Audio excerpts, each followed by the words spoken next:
നമസ്കാരം. 3 മാസത്തിലേറെയായി തുടരുന്ന പശ്ചിമേഷ്യയിലെ സംഘർഷങ്ങൾക്ക് പുതിയ ആക്കം കൂട്ടിക്കൊണ്ട് ഇറാനെതിരെ അമേരിക്ക വീണ്ടും ശക്തമായ സൈനിക നടപടി ആരംഭിച്ചിരിക്കുകയാണ്. നയതന്ത്ര ചർച്ചകൾ പൂർണ്ണമായും പരാജയപ്പെട്ട സാഹചര്യത്തിൽ ഇനിയും ശക്തമായ സൈനിക ശക്തി പ്രയോഗിക്കാൻ മടിക്കില്ലെന്ന കർശന മുന്നറിയിപ്പാണ് അമേരിക്കൻ പ്രസിഡന്റ് ഡൊണാൾഡ് ട്രംപ് നൽകിയിരിക്കുന്നത്. വാഷിംഗ്ടൺ സമയം വൈകുന്നേരം 5:15 US സെൻട്രൽ കമാൻഡിന്റെ നേതൃത്വത്തിൽ ഇറാനിലെ വിവിധ കേന്ദ്രങ്ങളിൽ അതിശക്തമായ ആക്രമണങ്ങളാണ് നടക്കുന്നത്. ഇറാന്റെ ഭാഗത്തു നിന്നുണ്ടാകുന്ന നിരന്തരമായ പ്രകോപനങ്ങൾക്കും ആക്രമണങ്ങൾക്കും മറുപടിയായാണ് ഈ സ്വയം പ്രതിരോധ ആക്രമണങ്ങളെന്ന് അമേരിക്കൻ സൈന്യം വ്യക്തമാക്കുന്നുണ്ട്.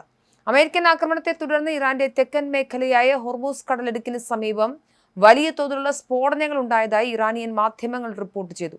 ഇറാന്റെ വ്യോമ പ്രതിരോധ സംവിധാനങ്ങൾ, റഡാർ നിലയങ്ങൾ എന്നിവ ലക്ഷ്യമിട്ട് തൊട്ടു മുൻപത്തെ ദിവസവും അമേരിക്കൻ സേന കടുത്ത ആക്രമണം നടത്തിയിരുന്നു. ഇതിന് പിന്നാലെയാണ് ഖ്വെഷം, കാഗൻ, സിരിക്ക് തുടങ്ങിയ തന്ത്രപ്രധാന പ്രദേശങ്ങളിൽ ശത്രുക്കളുടെ മിസൈലുകൾ പതിച്ചതായി ഇറാനിയൻ വൃത്തങ്ങൾ സ്ഥിരീകരിക്കുന്നത്. ഇതിൽ തങ്ങൾ ശക്തമായി തിരിച്ചടിച്ചെന്നും ഇന്നും അതിനേക്കാൾ ശക്തമായി പ്രഹരിക്കുമെന്നും മാധ്യമങ്ങളോട് സംസാരിക്കവേ ട്രംപ് പ്രഖ്യാപിച്ചു കഴിഞ്ഞു. ഒരു സമാധാന കരാറിന്റെ തൊട്ടടുത്തുവരെ കാര്യങ്ങൾ എത്തിയിരുന്നതാണെന്നും എന്നാൽ ഇറാൻ ചർച്ചകൾ നീട്ടിക്കൊണ്ടുപോയി തങ്ങളെ വിഡ്ഢികളാക്കാൻ ശ്രമിക്കുകയാണെന്നും ട്രംപ് കുറ്റപ്പെടുത്തി. ഇതേ തുടർന്ന് ഹോർമൂസ് കടലിടുക്ക് അടച്ചതായി ഇറാൻ അറിയിച്ചു.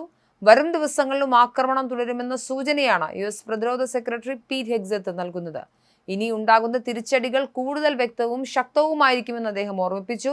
ലോകകപ്പ് ഫുട്ബോൾ മത്സരങ്ങൾക്ക് അമേരിക്ക ആതിഥേയത്വം വഹിക്കാൻ ഒരുങ്ങുന്നതിനിടയിലാണ് ഈ യുദ്ധസമാനമായ അന്തരീക്ഷം രൂപപ്പെടുന്നതെന്നത് ആഗോളതലത്തിൽ വലിയ ആശങ്കയ്ക്ക് കാരണമായിട്ടുണ്ട്.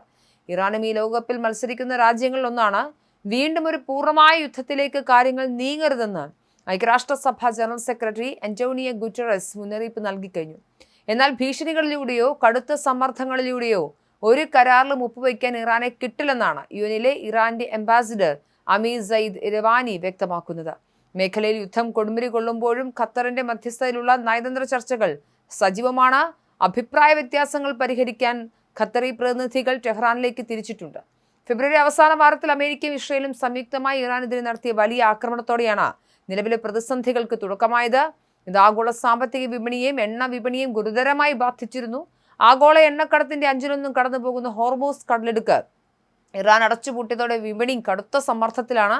എന്നാൽ തങ്ങളുടെ സൈന്യം രഹസ്യമായി 100 ദശലക്ഷം ബാരൽ എണ്ണയും 200-ലധികം വാണിജ്യ കപ്പലുകളും ഈ വഴി സുരക്ഷിതമായി കടത്തിവിട്ടിട്ടുണ്ടെന്ന് ട്രംപിന്റെ അവകാശവാദവും ഇതിനു മുൻപ് വന്നിരുന്നു. യുദ്ധം മുറുകിയതോടെ ആഗോള ഓഹരി വിപണിയിൽ വൻ ഇടിവുണ്ടാവുകയും എണ്ണവില 2% ഉയരുകയും ചെയ്തു. അമേരിക്കൻ സൈന്യം തങ്ങളുടെ ഹെലികോപ്റ്റർ വെടിവെച്ചിട്ടതിന് പ്രതികാരമായി ജോർദാനിലെയും ബഹ്റൈനിലെയും US സൈനിക താവളങ്ങൾക്ക് നേരെ ഇറാൻ മിസൈൽ ആക്രമണം നടത്തിയിരുന്നു. ബഹ്റൈനും ജോർദാനും കുവൈറ്റും ഇറാന്റെ മിസൈലുകളെയും ഡ്രോണുകളെയും വ്യോമ പ്രതിരോധ സംവിധാനം ഉപയോഗിച്ച് തകർത്തതായാണ് വിവരം.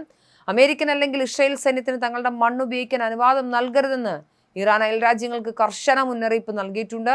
അതിനിടെ ഒമാൻ ഉൾക്കടലിൽ ഇറാന്റെ എണ്ണ കടത്തുകയായിരുന്ന ഒരു ടാങ്കർ US യുദ്ധവിമാനം ആക്രമിച്ച് ഇന്നലെ തകർത്തിരുന്നു. റഷ്യയും ചൈനയും ഇറാനെ പിന്തുണച്ച് രംഗത്തെത്തുകയും ഇരുപക്ഷവും സംയമനം പാലിക്കണമെന്ന് ആവശ്യപ്പെടുകയും ചെയ്തിട്ടുണ്ട്. എന്തായാലും പശ്ചിമേഷ്യ വീണ്ടും കത്തുകയാണ്.